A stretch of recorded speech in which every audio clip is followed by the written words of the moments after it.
The trade season is here, and the entire NBA is in frenzy mode right now. Kevin Durant might not be the loudest name on the market, as the Rockets are reportedly preparing to bring Giannis Antetokounmpo as an addition to their team.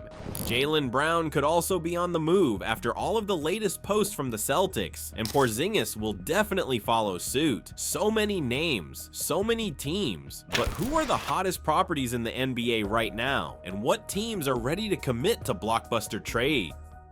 Let's start with the most controversial one, Giannis to the Rockets. I know that the Greek Freak committed to a future with the Bucks, but that was before the Durant move was officialized. And now that the Rockets saved most of their young assets in this trade, they could definitely spend it on bringing Giannis on board. If it means that they'll keep Alperen Sengun, then make no mistake that everyone else would be on the market, including Jabari Smith Jr. and Fred VanVleet combined with 3 picks. Houston are reportedly ready to shop these 2 players with 2027's first rounder via Brooklyn, 2028's first round pick, and 2030's first round pick. It would be a very good offer to think about if you are the Bucks GM, because you're receiving 3 first round picks and 2 very good players in VanVleet and Jabari Smith Jr.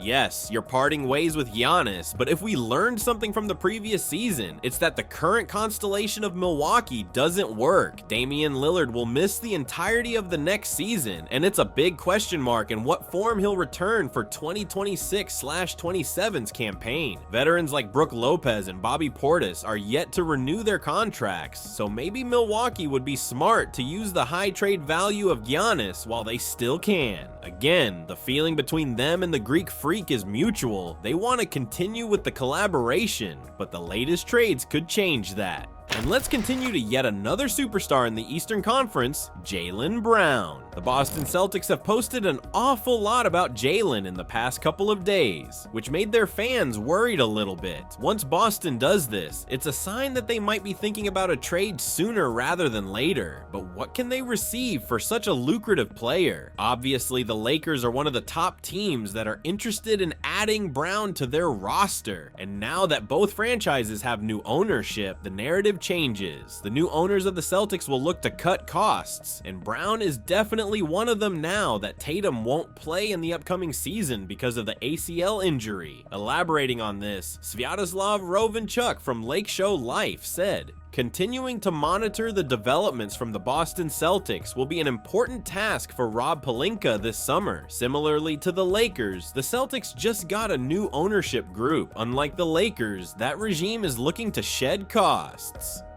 It's obvious that a trade like this shouldn't be written off on paper just yet. We saw how the Celtics traded away Jrue Holiday to the Pelicans for Anthony Simons and a couple of picks. I am not comparing the influence of Holiday and Brown on the current Celtics team, but let's not act like Jrue wasn't a defensive pillar for their championship last year. The money is a big factor in the rebuilding story of the Celtics, something that the Lakers' new leadership would be thrilled to hear. We know for a fact that players like Reeves, Hachimura, and Connect will be involved in this trade package, but how many picks are the Lakers ready to give up for Brown? That is yet to be determined, as it seems like there is one more player targeted by the new ownership of the Lakers, Derek White. The entire structure of the Celtics could change ahead of the new season, and with the new philosophy of the Celtics owners, Brown's contract could require salary adjustment. Now that he has an opportunity to prove why he's worth every cent, this could come as an offensive attitude towards Jaylen Brown. And it's a situation that the Lakers could use to perfection to their own advantage. There is no secret that the Lakers need one more superstar in order to compete for the championship.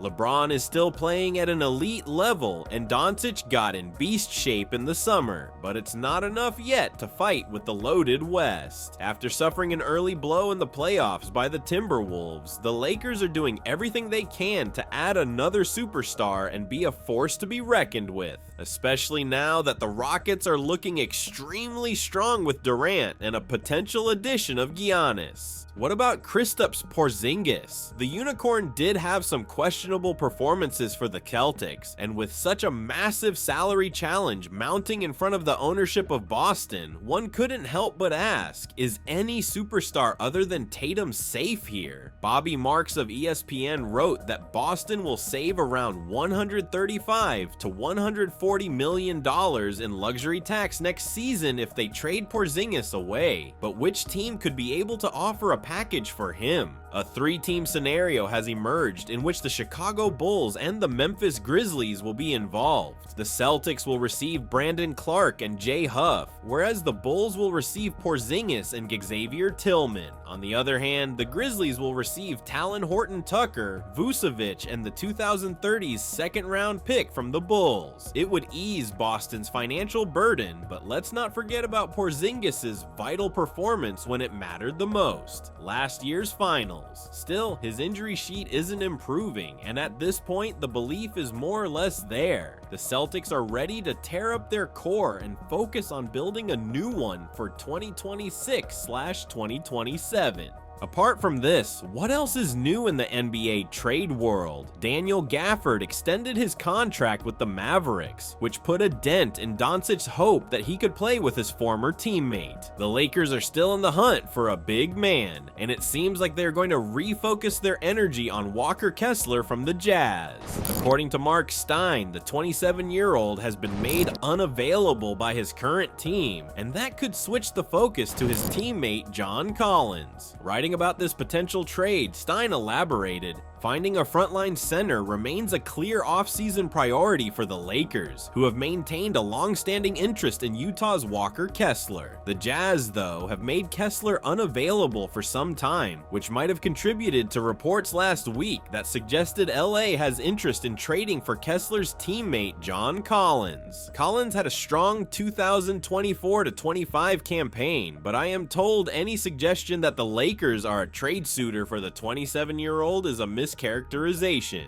At the end of the day, we are eager to see what happens with the Nuggets. All of the trade talks have simmered down in the past couple of weeks, probably because the team is going to work on internal restructuring with all of the pieces available on their roster. But that is not what Jokic wanted when he said that the team misses depth. And now that Durant is gone from the trade window, what's left for the Nuggets to save in the upcoming season? The fact that Denver has limited trade capital is not boding well for them at all. They can't bring a superstar next to Jokic, and they struggle to get rid of Michael Porter Jr.'s hefty contract. On top of that, their bench is not looking nearly as it should compared to the championship winning season. So what are some assets they should pursue in the following period? I'd start with veterans like Kyle Anderson, who could be traded for Zeke Naji and a 2031 first-round pick swap with the Heat. Although Anderson himself won't be the massive difference between what Denver used to have and what they'll have in the upcoming season, it's the first step towards improvement of the depth.